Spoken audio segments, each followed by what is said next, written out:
Bismillahirrahmanirrahim. Assalamualaikum warahmatullahi wabarakatuh. Puji syukur marilah senantiasa kita panjatkan. Masya Allah, pada hari ini tepat di awal bulan suci Ramadan, kita dipertemukan dalam keadaan sehat walafiat dan tentu banyak keberkahan yang kita inginkan di bulan yang penuh dengan kesucian ini. Nah, pemirsa Sultra TV, senang sekali saat ini juga kami ingin menyampaikan bahwa program Syiar Ramadan kembali hadir untuk Anda bersama dengan pemerintah Kota Kendari dan juga BKMT Kota Kendari. Tentu akan banyak hal yang kita akan bahas sesuai tema pada hari ini. Namun sebelumnya saya ingin juga menyapa di sini tidak hanya bersama dengan Bapak Ustadz kita Dr. Kiai Haji Muhammad Yahya Ubaid MAG, tapi juga ada ibu-ibu jamaah yang selalu dirahmati oleh Allah dari Kecamatan Baruga dan juga Kecamatan Kendari yang hadir. Masya Allah, semoga selalu dalam keadaan sehat ya. Amin ya Allah. Nah, pada tema hari ini kita akan membahas mengenai bahagia menyambut Ramadan. Nah, tentu kita inginnya di bulan yang penuh keberkahan ini banyak amal yang bisa kita lakukan, banyak hal-hal positif yang juga akan menebar manfaat kepada orang-orang. Nah, oleh karena itu mungkin langsung saja saya persilahkan kepada Bapak Dr. Kiai Haji Muhammad Yahya Ubaid MAG untuk memberikan banyak hal pencerahan juga untuk kita. Bagaimana sih seharusnya kita bahagia menyambut bulan Ramadan? Silakan. Terima kasih. Assalamualaikum warahmatullahi wabarakatuh. Waalaikumsalam warahmatullahi wabarakatuh. Alhamdulillah alladzi ja'ala syahr Ramadan syahrul siyam lil mukhlisin. Allahumma shalli wa sallim ala rasulillahil karim wa ala alihi wa ashabihi ajma'in. Wa ba'du.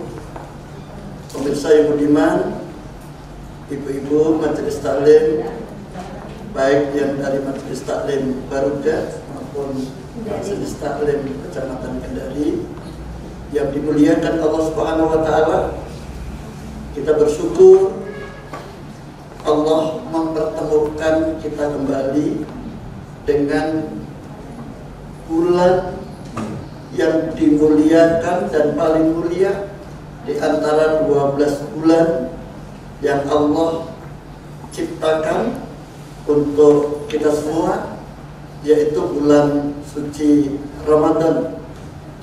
Bulan suci Ramadan itu ibarat ladang yang subur, tempat kita menanam.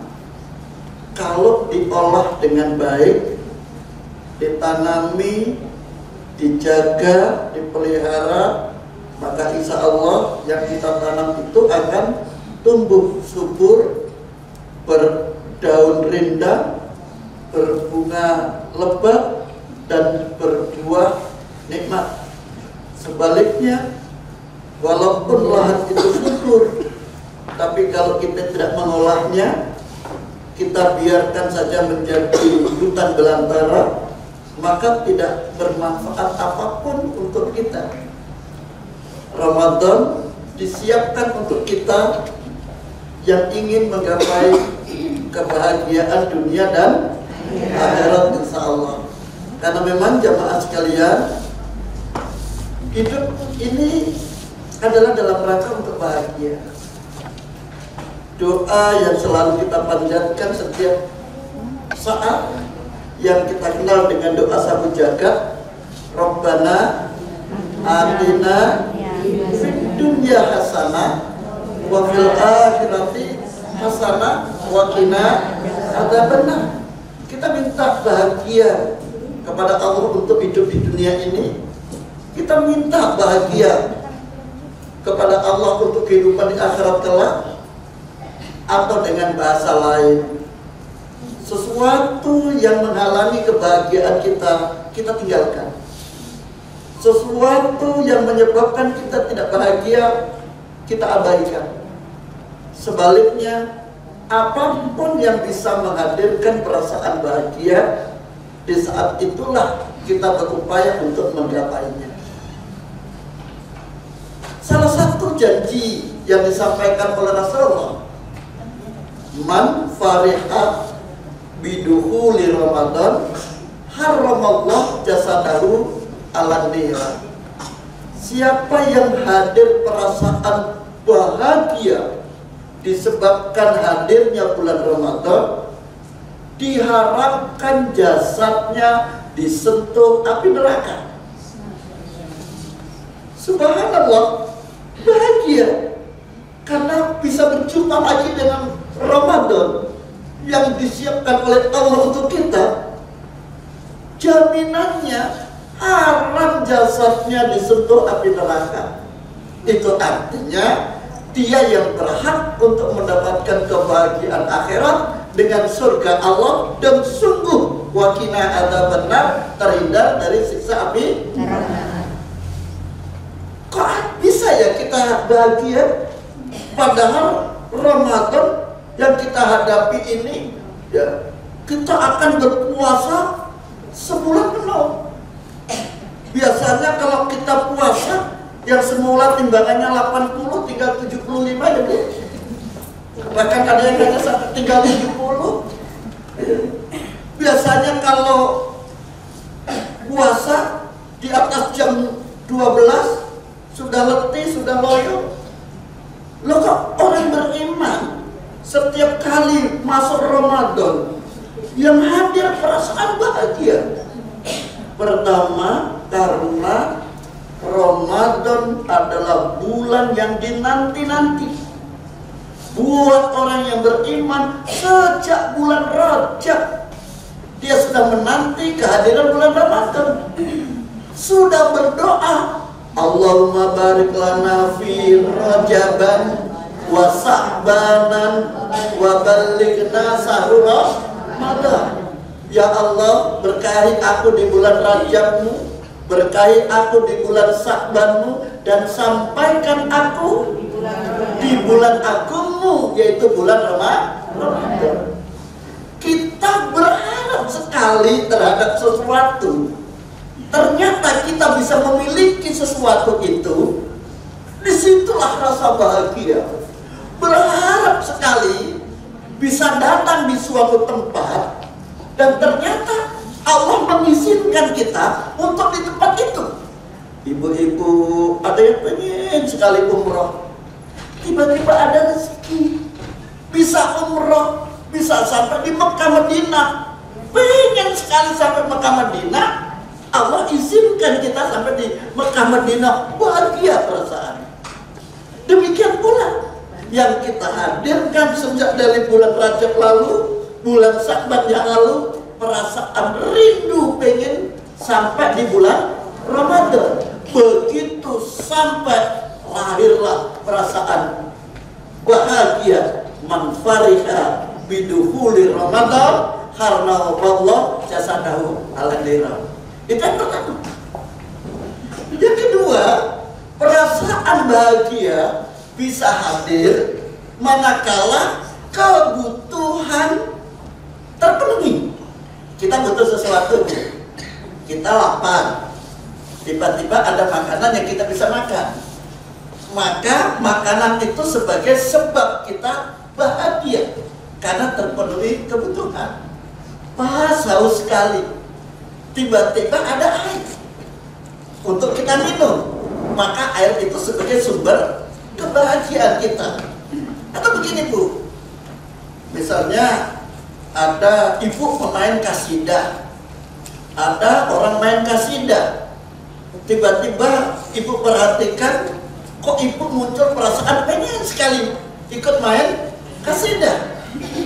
Tiba-tiba ada satu orang di antaranya yang berhalangan, atau mungkin capek atau bagaimana, lalu minta ibu yang ganti dong. Ibu yang main kasidah, ibu pengen sekali, tiba-tiba dikasih kesempatan. Maka di saat itu ada perasaan bahagia, terpenuhi kebutuhannya. Ramadan itu kebutuhan. Maka jangan dijadikan Ramadan itu sebagai beban. Jangan dijadikan Ramadan itu sekedar kewajiban. Tapi jadikan Ramadan sebagai kebutuhan. Kebutuhan apa? Tentu bukan kebutuhan jasmani. Kalau kebutuhan jasmani yang saya sebutkan tadi, kadang lapar, kadang haus, kadang sakit, itu kebutuhan jasmani. Kebutuhan rohani sama, kadang lapar, kadang haus, juga kadang sakit. Pemenuhannya berbeda. Kalau jasmani lapar, butuh 1 dos, 2 dos nasi, terpenuhi kebutuhan jasmani. Jasmani haus, beli air 1 botol, 2 botol, terpenuhi kebutuhan jasmani. Sakit, pergi ke apotek beli obat, terpenuhi kebutuhan jasmani. Tapi kalau rohani yang lapar, rohani yang haus, rohani yang sakit, walaupun ibu masakkan 1 kuintal beras itu tidak terpenuhi kebutuhan rohani. Walaupun minum 1 drum air bu, tidak terpenuhi kebutuhan rohani. Karena pemenuhan kebutuhan rohani berbeda dengan jasmani. Lalu apa yang dipakai untuk memenuhi kebutuhan rohani? Itulah segala bentuk peribadatan kita, zikir kita, bacaan Al-Quran kita, salawat kita, semua itu adalah untuk memenuhi kebutuhan rohani. Termasuk kita bertaklim seperti ini, termasuk kita berpuasa di bulan Ramadan. Lebih dari itu, lebih spesifik lagi, kalau kita sakit lalu sembuh, perasaan bahagia atau tidak? Bahagia. Bahagia. Ramadan ternyata juga disebut as-sifah. Ramadan itu ternyata obat. Ramadan itu bisa mengobati diri kita agar kita hidupnya sehat. Maka disebut sumu tasihu, berpuasalah kamu agar sehat. Ada lembu, orang yang kena sakit lambung, orang yang kena sakit mah akut, yang mestinya tidak boleh lapar, yang mestinya tidak boleh kosong, tapi justru dengan dibikin puasa sembuh lambungnya, sembuh penyakit mahnya. Oh, ternyata puasa juga menjadi obat bagi orang yang mengamalkannya. Banyak sekali sumber kebahagiaan dari kita yang kita bisa gali dari ibadah puasa itu. Yang keempat, ini tadi baru 3 ya Bu ya. Baru 3. Yang pertama tadi pengen sesuatu, ingin sekali menuju ke tempat sesuatu, ternyata Allah izinkan. Kemudian yang kedua, puasa itu ternyata untuk memenuhi kebutuhan. Yang ketiga, puasa itu ternyata obat. Kemudian yang keempat, puasa itu dia akan hadir kepada kita untuk menyelamatkan kita, yang disebut dengan pemberi syafaat. Jadi ada 5 kelompok Ibu yang bisa memberi syafaat. 1, Rasulullah. Kita selalu berselawat kepada Rasulullah untuk mendapatkan syafaat. Yang kedua, Al-Quran. Siapa yang suka membacanya, mentadabburinya, mengajarkannya, walaupun yang ditahu sedikit, walaupun hanya juz amat, tapi selain dia baca sendiri, diajarkan ke yang lain, walaupun yang ditahu separuh juz amat, bahkan mungkin hanya al-hakumun takasur sampai qul a'udzu birabbin nas, hanya itu yang dia tahu. Tapi selain dia amalkan untuk dibaca, diajarkan lagi kepada yang lain, ini juga akan hadir memberi syafaat. Yang ketiga ternyata Ramadan. Al-Quran dan Ramadan nanti akan datang kepada siapa yang menghidup-hidupkannya untuk memberi syafaat. Yang keempat, kawan yang soleh-soleh aku ya, Jadi ibu tentu butuh banyak kawan. Kata orang tua kita, 1000 kawan kurang, 1 musuh kebanyakan. Maksudnya apa? Jangan punya musuh. Satu aja udah bikin pusing dulu. Ya. Kalau musuh itu. Ya. Tapi kalau kawan, sebaliknya 1000 kawan masih kurang. Cuma kalau harus berkawan banyak, jangan lupa di antara kawan kita harus ada yang soleha. Karena kawan yang soleha itu dia yang akan bisa memberikan syafaat kita di akhirat. Orang yang soleha masuk surganya Allah karena iman dan takwa, dia tidak langsung pergi ke surga, tapi dia minta izin lagi kepada Allah dan para malaikatnya untuk mencari kawan-kawannya supaya bisa masuk surga bersama sebagai orang yang beriman dan bertakwa.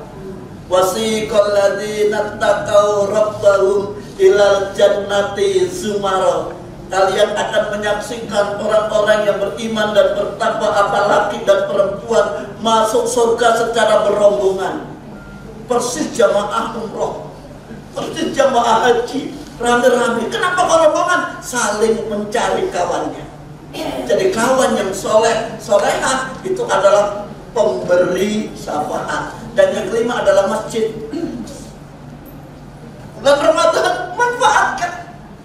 Mumpung diizinkan oleh suami-suami kita, mumpung suasananya orang berjamaah, yuk kita hidupkan masjid-masjid yang ada di sekeliling kita, agar kita ikut mendapat syafaat dari masjid. Nah, satu di antaranya pemberi syafaat itu adalah Ramadan. Ramadan membahagiakan bagi siapa yang menghidup-hidupkannya di bulan Ramadan itu. Maka wajar orang yang beriman masuk Ramadan ada perasaan bahagia. Masih banyak lagi. Ramadan ternyata janji-janji Allah terhadap siapa yang beramal akan dilipat gandakan pahalanya, ganjarannya, hadiahnya yang gak terbilang. Sampai disebut kullu amal ibni adam lahu illa saum fa innahu li wa ana ajzibi. Semua amalan anak cucu Adam itu untuk dirinya kecuali puasa.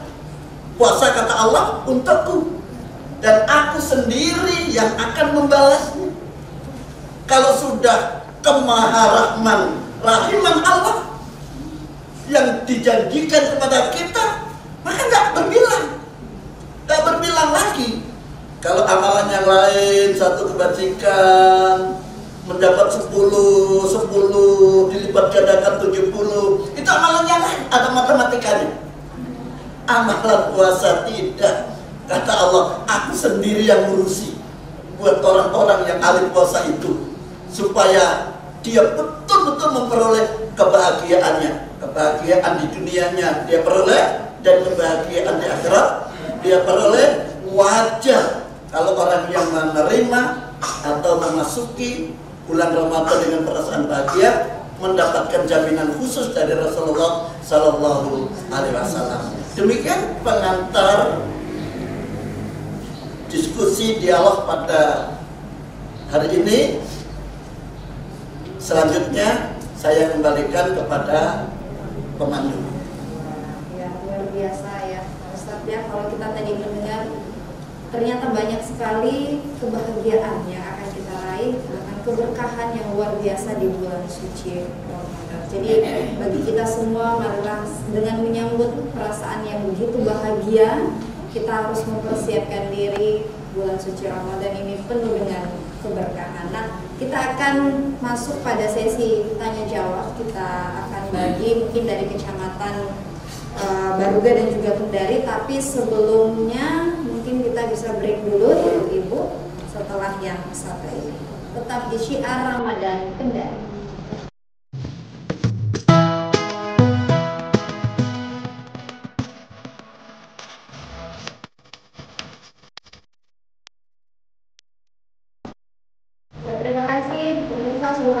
dan juga ibu-ibu jamaah yang dirahmati Allah, masih bersama kami dalam program Syiar Ramadan. Dan luar biasa dengan tema bahagia menyambut Ramadan. Kami sudah sampaikan tadi ibu-ibu semua ya. Jadi siapapun yang memiliki pertanyaan silahkan kami persilakan, baik dari Kecamatan Baruga maupun di Kecamatan Kendari. Untuk mengawali izin Pak Ustaz, mungkin langsung saja kita di Kecamatan Baruga dulu. Siapa yang ingin bertanya silakan. Ya, baik Ibu. Mungkin bisa nanti disampaikan langsung perkenalan nama dulu dan pertanyaan. Mungkin saya tahan dulu sekaligus mobile aja ya di Kecamatan Kendari. Ya, satu juga. Jadi nanti ada 2 penanya dulu. Bismillahirrahmanirrahim. Assalamualaikum warahmatullahi wabarakatuh. Terima kasih atas kesempatan yang diberikan. Perkenalkan, nama saya Odini Rismawati dari Kecamatan Baruga. Ya, sungguh nikmat luar biasa ya kita bisa berada dalam bulan suci Ramadan. Menyimak tadi dari Pak Ustaz sampaikan tentang kebahagiaan menyambut bulan Ramadan ya.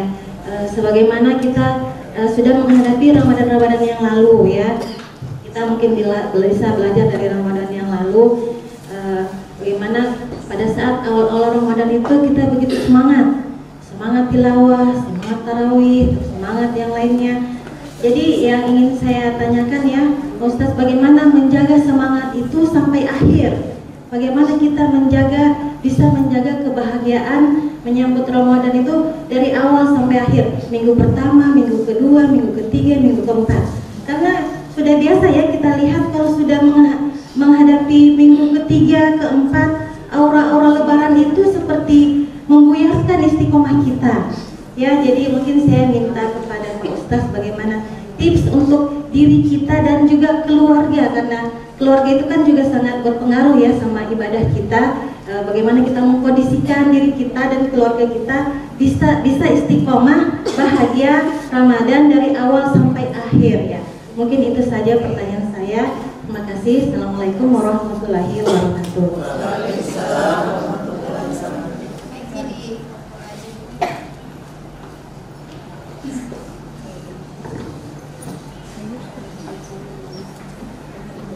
Assalamualaikum warahmatullahi wabarakatuh. Nama saya Hakimul Haramiah, perwakilan dari BKMT Kecamatan Kendari. Pertanyaan saya Pak Ustadz, dalam menyambut bulan Ramadan ini memang kita sangat harus bahagia. Tapi bagaimana ini ketika kita hidup bertetangga, mungkin saya baik dengan tetangga, tetapi mungkin tetangga ada yang kurang tenang dengan kita. Memang niat saya mungkin tidak pernah mau bermasalah dengan tetangga, tapi kenapa ada saja misalnya tetangga mau bermasalah Pak Ustadz. Jadi saya misalnya tidak mau memaafkan dia, tapi dianya mungkin tidak mau memaafkan saya. Jadi tolong penjelasan. Ini luar biasanya karena memang biasa di bulan suci Ramadan ini banyak dinamika ya, polemiknya ya. Kalau mungkin kita ke pertanyaan yang pertama dulu, tadi dari Kecamatan Baruga. Nah, ya, isunya memberikan pertanyaan bagaimana untuk menjaga istiqomah kita sampai akhir. Karena jujur saja memang Pak, biasanya godaannya itu terakhir ketika menjelang Lebaran. Orang-orang sudah siap mau bikin kue, ibu-ibu ya, mau cari baju Lebaran. Akhirnya biasanya yang tadinya rajin tarawehnya malah mungkin nanti dulu lah capek. Nah ini bagaimana Pak? Mungkin mau izin langsung dijawab, silakan. Ketika Abu Sufyan masuk Islam pada masa Fathul Makkah, Rasulullah SAW ditanya kepada Abu Sufyan, bahkan istilahnya minta nasihat. Ya Rasulullah, beri nasihat saya sebanyak-banyaknya supaya saya tidak perlu tanya lagi. Ternyata Rasulullah hanya menyampaikan Qul amantu billah sumastaqim. Pokoknya paman, karena Abu Sufyan ini pamannya Rasulullah. Paman beriman kepada Allah, kemudian istiqomah. Itu saja, iya. menggambarkan istiqomah itu adalah pekerjaan, perbuatan, amalan yang begitu sulit untuk bisa istiqomah terhadap kebaikan. Itu sulit, sehingga kita selalu berdoa dalam surat Al-Fatihah, ihdinas siratal mustaqim. Padahal ibadah apapun itu dilihat dari istiqomahnya. Jadi ibadah apapun dilihat dari istiqomahnya, bukan banyaknya, tetapi istiqomahnya. Sholat sunnah ya Bu ya, selain yang fardu, salat sunnah. Tahajud satu malam mungkin berapa puluh rakaat, tapi hanya satu malam. Ibu misalnya hanya 2 rakaat, tapi tiap malam, maka lebih mulia yang 2 rakaat tiap malam daripada banyak rakaat tapi. Kata Rasulullah SAW, janganlah kamu menyangka engkau telah bisa selamat hanya dari ibadah yang sifatnya berkala. Jadi ibadah apapun butuh istiqomah. Istiqomah itu artinya continue, terus menerus. Oleh karena itu, ibadah di bulan Ramadan, supaya kita bisa istiqomah, jangan mengukur kuantitasnya. Pertama yang dianak adalah kira-kira amalan apa yang saya bisa niatkan sejak awal bulan Ramadan dan bisa saya laksanakan sampai pada akhir Ramadan. Misalnya, saya berniat di bulan Ramadan sedikit atau banyak saya akan isi dengan membaca Al-Quran ketika tidak sedang berhalangan. Ini niat ya Bu ya. Ada kesempatan longgar, alhamdulillah 1 juz. Kesempatannya sempit, tapi kadang niat tiap hari saya harus membaca Al-Quran sesempatnya. Begitu selesai salat maghrib, sempat ini belum pergi ke tarawih, udah sempatnya hanya dapat 20 ayat, alhamdulillah sudah mengisi dengan mengaji, memenuhi niat dari sejak awal, dan kita bisa istiqomah sampai akhir. Kadangkala kata orang Bugis itu kita maburakoh. Apa orang itu? Ya. Rakus dengan mentang-mentang masuk Ramadan kondisi masih sehat gitu ya.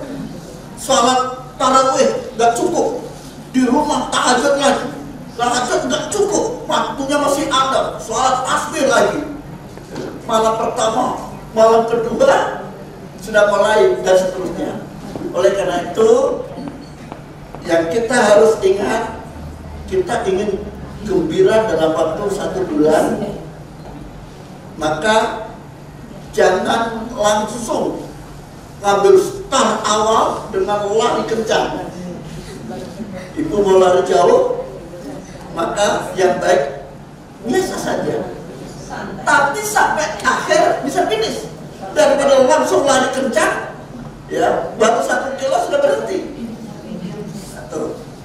Kemudian yang kedua, selalu berprasangka kurang. Saya ulangi ya, selalu berprasangka kurang dari yang kita amalkan. Misalnya, letak bahagianya orang berpuasa itu kan 2, saat buka dan saat nanti melihat balasannya. Saat buka itu ada 2, ada buka tiap hari dan ada buka nanti akhir bulan. Buka tiap hari yaitu setiap kali masuk matahari terbenam. Buka bulan per bulan itu adalah nanti masuk satu Syawal. Semua itu sumber kebahagiaan. Jadi ada bahagia ketika berbuka dan lebih kelihatan bahagia lagi nanti ketika melihat balasannya. Nah, ketika kita berbuka di sore hari atau ketika matahari tenggelam, sampaikan kepada diri kita, kayaknya puasa saya hari ini tidak terlalu sempurna. Tadi masih banyak pikiran-pikiran kotor saya, kurang amalan saya, dan seterusnya. Maka muncul perasaan, insya Allah besok saya akan lebih sempurnakan. Besoknya beberapa sangka lagi, kayaknya hari ini puasa saya masih banyak kurangnya. Sehingga dari hari ke hari yang muncul ada perasaan ingin menyempurnakan dari kekurangan kita. Itu Bu ya, insya Allah bisa makin kita istiqomah di akhir bulan. Hambatan apapun yang ketiga, hambatan apapun jadikan sebagai ujian orang yang sedang beribadah. Sholat, banyak hambatan atau tidak Bu? Sholat, walaupun kita katakan kalimat Allahu Akbar, seringkali nggak ingat Allah, yang ingat yang lain. Tapi ketika kita sadar, loh saya sedang sholat, kita kembalikan ingatan kita pada sholat. Kan begitu. Sama dengan Ramadan, puasa. Kita sedang puasa, ada perasaan kaslan itu malas gitu. Malas untuk kita kembalikan ke ini godaan, ini setan ini, ya kita lawan. Nah, melawannya itu maka menyebabkan kita lebih semangat lagi untuk melakukan amalan-amalan Ramadan. Dari hari ke hari, setiap ada perasaan malas kita ibadah di bulan Ramadan, ingat bahwa itu adalah sebagai godaan, maka di saat itu kita akan menutup godaan dengan amalan-amalan. Masih banyak trik-trik lain Bu, di antaranya adalah seperti itu. Ibu, yang pertanyaan kedua, memang salah satu amalan yang kita lakukan sebelum Ramadan kemarin ya, salah satu di antaranya kalau bisa kita mendapatkan maaf, atau istilahnya kita telah suci sebelum masuk bulan suci. Jadi kita telah mensucikan diri sebelum masuk bulan suci. Di antara yang mensucikan diri ada namanya taubah. Taubat dari perbuatan dosa. Dosa itu ada dua. Walladzina idza fa'alu fahisatan aw dzalamu anfusihim. Ada dosa fahisah, ada dosa zalim. Dosa zalim itu adalah dosa kepada Allah. Terhadap dosa zalim, asal kita mau melaksanakan ibadah puasa dengan iman, man shoma ramadhana imanan fahtisaban ghufira lahu ma taqaddama min dzambi. Itu dosa kepada Allah. Tapi ada dosa fahisah. Dosa fahisah itu dosa yang ada kaitannya dengan sesama. Maka benar sebaiknya kepada sesama itu sebelum masuk bulan suci kita sucikan dengan saling memaafkan. Jadi jangan nanti di lebaran saja permintaan saling memaafkan itu setiap saat, terutama akan memasuki bulan suci kita sucikan dulu, terutama kepada kedua orang tua kalau masih ada. Ibu-ibu terutama lagi pada suami. Bedanya kalau suami laki-laki kepada ibunya.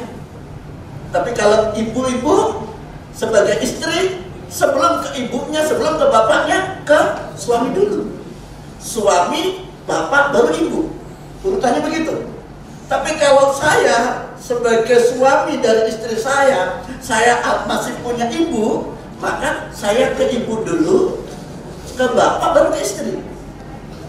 Saling minta maaf, baru kepada yang lain. Yang lain yang dimaksudkan adalah terutama tetangga dekat. Pak, saya sudah minta maaf, tapi kok dia tidak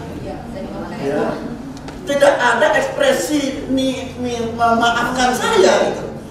Bahkan masih buang muka. Saya selalu pengen baik dengan orang, tapi kok masih banyak orang yang tidak ingin baik dengan saya ya. Bu, kalau ibu ingin kelihatan baiknya, tanya kepada orang yang suka dengan ibu. Insya Allah kebaikan ibu kelihatan semua itu. Sebaliknya, kalau ibu ingin melihat kesalahannya, tanya kepada orang yang benci dengan ibu, maka akan muncul semua kesalahan ibu itu. Nah, kewajiban kita hanya berikhtiar untuk menjadi orang baik.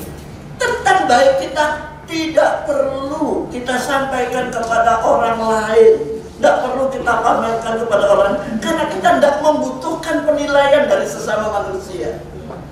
Kalau sudah Allah yang menjustifikasi, kalau sudah Allah yang memberi nilai baik kepada kita, walaupun seluruh manusia mengatakan kita jelek, tetap mulia di hadapan Allah. Sebaliknya Bu, kalau sudah Allah menghukum kita dengan kalimat ya, maghdub dan dolin, ya, dalam surat Al-Fatihah terakhir itu, ghairil maghdubi alaihim waladhdallin, walaupun orang memuji-muji kita, mengangkat kita, mengidolakan kita, tetap jelek di hadapan Allah Subhanahu wa taala. Mana Ibu pilih? Baik di hadapan Allah atau hanya sekedar baik di hadapan sesama manusia?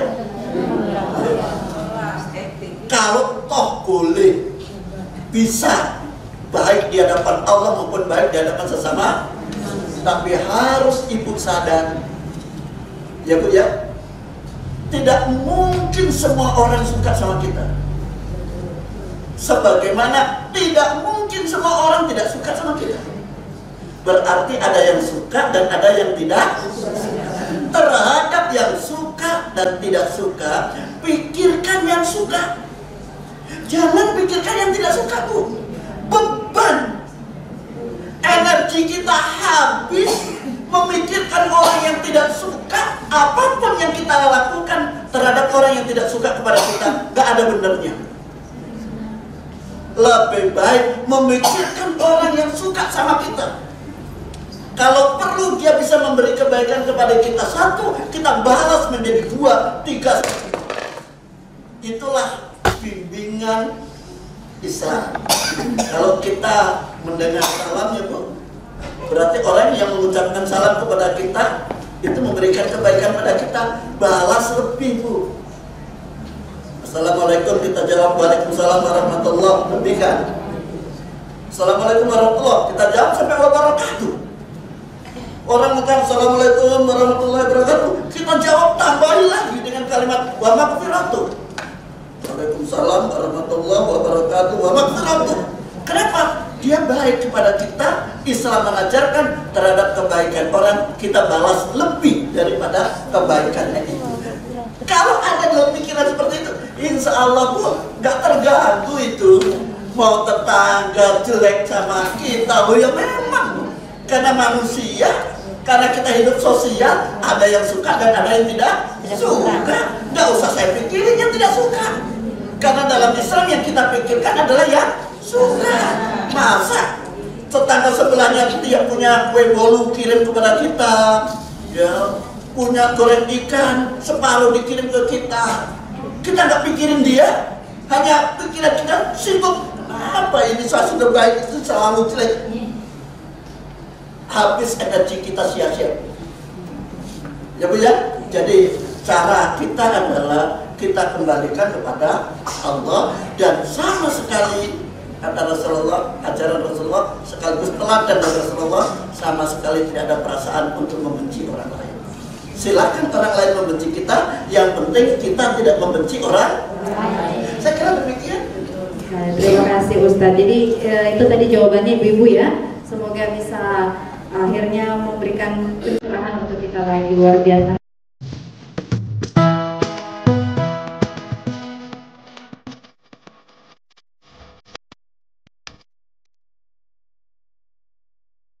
Selanjutnya kami persilakan kembali mungkin di Kecamatan Kendari dulu. Ibu-ibu yang ingin bertanya kami persilakan. Ya, boleh Ibu di. Assalamualaikum warahmatullahi wabarakatuh. Perkenalkan, nama saya Yuli Yulianti dari perwakilan dari Kecamatan Kendari. Yang ingin saya tanyakan Pak Ustaz, apakah kita berdosa jika mengiming-imingkan anak-anak atau menjanjikan anak-anak kalau puasanya kamu full akan kamu berikan kamu hadiah berupa uang ataupun berupa apa?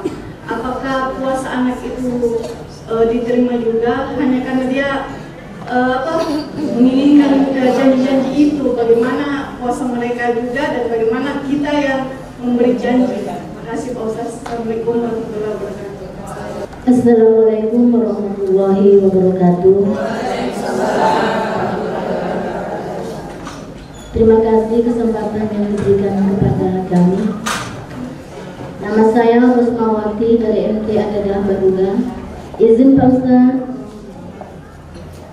Begini, pertanyaan saya, bagaimana jika seseorang meninggalkan puasa Ramadan tanpa alasan syar'i? Dan yang kedua,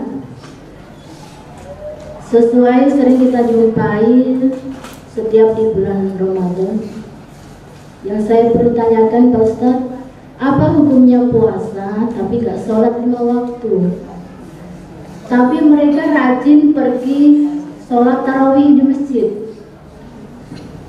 Terima kasih, kami mohon untuk penjelasannya. Wassalamualaikum warahmatullahi wabarakatuh. Ketika itu dimaknai dalam rangka untuk mengedukasi atau mendidik anak, itu justru mendatangkan pahala. Anak yang baru belajar puasa atau sudah dalam umur mestinya sudah harusnya untuk berpuasa, ya misalnya sudah SD kelas 3, kelas 4 misalnya, ya itu kan sudah mulai harusnya belajar berpuasa, tapi mungkin pengaruh lingkungan atau mungkin pengaruh manja dan seterusnya dia lebih memilih tidak puasa, lalu orang tua mengatakan, nah kalau puasamu tidak ada kalahnya, nanti ibu akan belikan kamu sepeda. Maka motivasi beli sepeda menyebabkan dia mau puasa. Insya Allah tidak kurang pahala yang berpuasa, plus yang memotivasi untuk menyebabkan dia berpuasa itu, dia akan dapat pahala ganda dari puasanya sendiri dan puasanya orang yang sedang berpuasa. Tapi itu hanya berlaku kepada yang masih mumayyiz, yang masih belum akil balik. Tapi kalau sudah akil balik, maka kewajiban kita hanya untuk mengingatkan. Adapun sudah diingatkan dan dia tetap tidak puasa, maka nanti pertanyaan yang kedua itu jawabannya. Termasuk itu ya Bu ya. Jadi tidak usah khawatir kira-kira ini bagaimana puasanya, karena dia puasa karena ingin mendapat hadiah. Untuk dunia pendidikan tidak apa-apa, lakukan saja Bu, walaupun pada akhirnya kita akan alahkan. Sedangkan hanya dapat hadiah sepeda, orang bisa semangat berpuasa. Ini yang dijanjikan Allah berlipat-lipat harganya daripada harga sepeda, yaitu surga Allah. Harga surga Allah itu dunia beserta isinya hanya istilahnya seujung kuku dibanding kenikmatan akhirat. Maka berpuasalah untuk mendapatkan akhirat. Itu bisa diarahkan. Jadi proses pendidikan awal dengan reward, dengan hadiah itu adalah sesuatu yang positif untuk dunia pendidikan. Nah, kemudian ke tadi, ya, yang pertama adalah bagaimana kalau dia tanpa auzur, ya, dia tidak berpuasa. Hati-hati loh Bu. Man aftara yauman, siapa yang batal puasa sehari bukan karena rukhsah illa bi rukhsatin, tidak bisa lunas walaupun dibayar dengan puasa setahun penuh.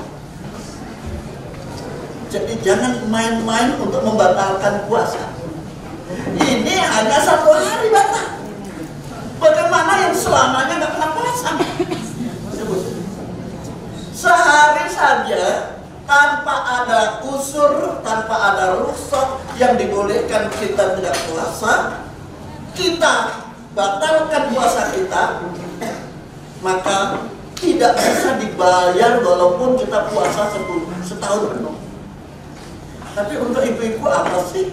Ibu-ibu itu termasuk sangat banyak sekali kemuliaan Allah rukhsah yang diberikan kepada perempuan dibanding dengan laki-laki. Ada waktu-waktu tertentu datang tamu ya Bu. Ya, yang tadinya kita puasa selalu, tiba-tiba datang tamu. Justru dengan tidak puasanya ketika datang tamunya, dia dapat pahala senilai puasa. Ya kan, kalau puasa haram, dengan tidak berpuasa berarti meninggalkannya haram. Berarti wajib untuk tidak puasa. Melaksanakan yang wajib berarti berpahala. Hanya terjadi sama perempuan Bu. Ibu dalam kondisi hamil, khawatir dengan janin, tidak puasa, dibolehkan. Nyusui, ketika ibu dengan kondisi puasa menyusui, anak menjadi kelihatan kurang sehat, boleh tidak puasa. Saat tertentu Bu, masak, ini masakannya nanti daripada ya tidak enak, kemudian ibu cicipi hanya di ujung lidah, kemudian dikeluarkan lagi ya untuk menjaga supaya suami anak tetap lahap dengan makan masakan ibu, boleh. Itu tidak untuk laki-laki. Laki-laki tidak ada toleransi, pokoknya sebulan penuh harus puasa. Kalau ibu banyak sekali urusan dari Allah.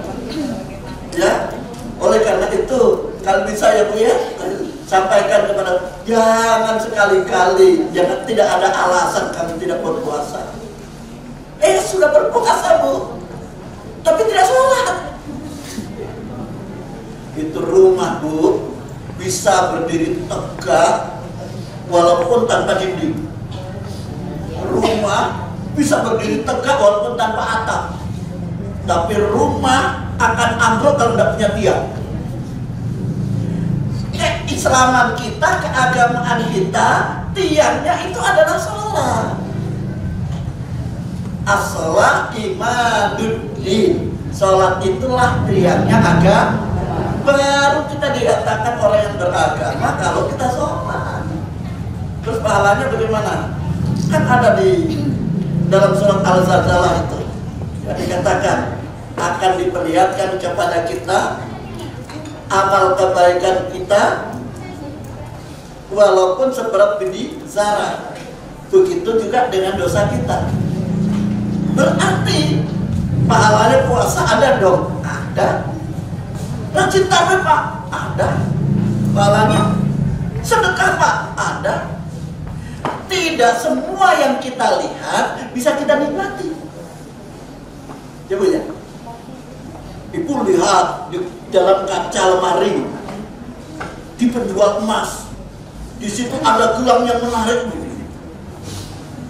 Kita lihat, tapi apakah gelang yang kita lihat yang ada di lemari terkunci itu bisa kita langsung pakai?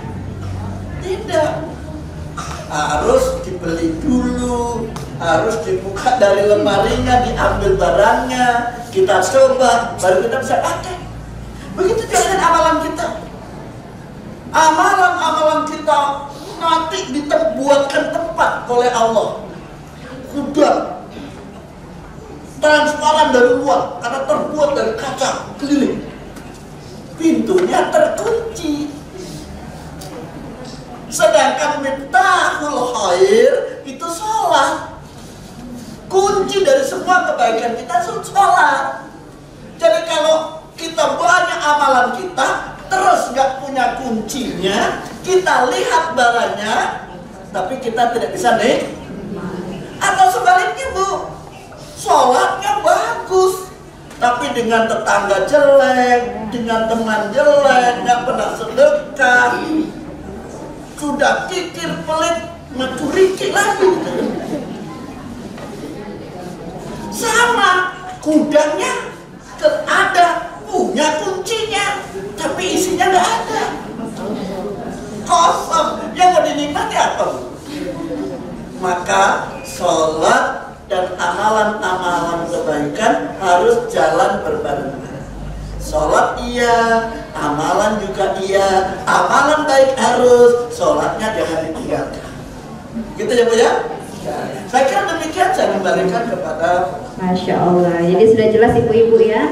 Nah, mohon maaf ibu-ibu karena tidak terasa ini waktu kita sudah di akhir. Mohon maaf sebelumnya mungkin saya bisa langsung saja mempersilahkan nanti Bapak Ustadz menyampaikan closing statement sekaligus kesimpulan dari pertemuan kita pada hari ini, sekaligus nanti juga mengakhiri dengan mengajak bersama-sama ibu-ibu majelis taklim baik dari Kecamatan Baruga dan Kecamatan Kendari untuk kita nanti mengaji atau bagaimana. Saya persilahkan langsung ke Pak Ustadz dan juga pemirsa di rumah. Terima kasih atas perhatiannya yang sudah menyaksikan kami dan nantikan kami di syiar Ramadan selanjutnya. Silakan Pak Ustadz. Ternyata kita hidup ini untuk bahagia.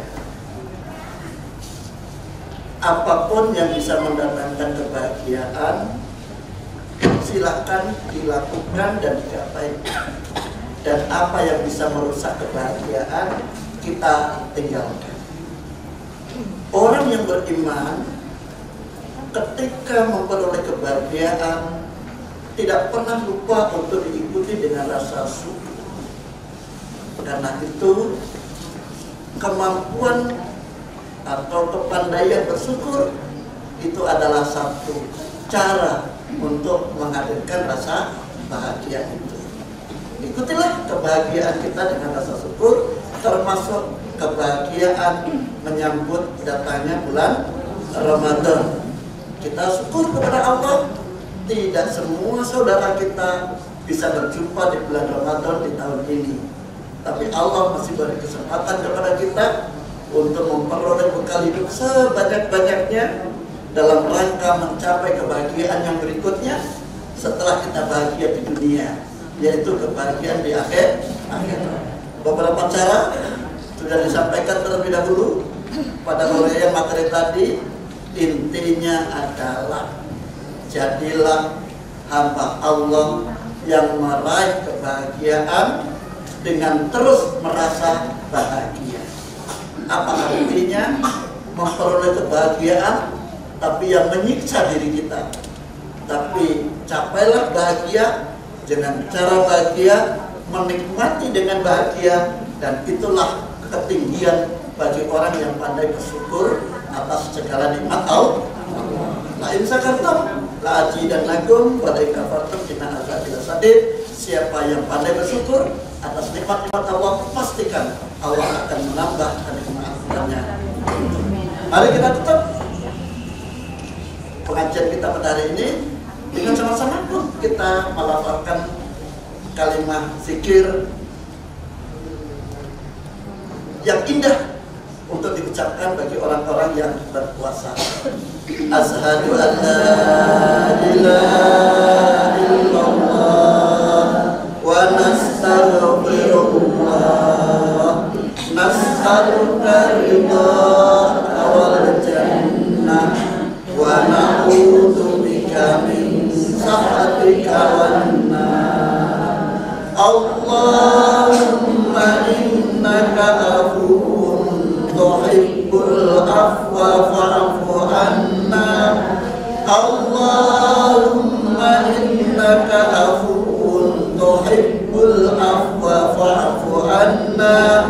Allahumma innaka afuwwun karim tuhibbul afwa fa'fu anna ya karim. Atas segala kekurangannya mohon dimaafkan. Billahi taufiq wal hidayah wa billahi wal inayah. Assalamualaikum warahmatullahi wabarakatuh. Waalaikumsalam warahmatullahi wabarakatuh.